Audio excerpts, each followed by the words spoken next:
Многие часто спрашивают,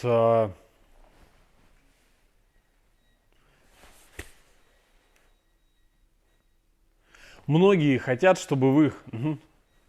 Многие хотят, чтобы в их доме был камин. Если мы говорим с вами про настоящий камин из камня, тяжелый, увесистый, то под него обязательно надо готовить заранее основание и проектировать еще на стадии разработки проекта дома.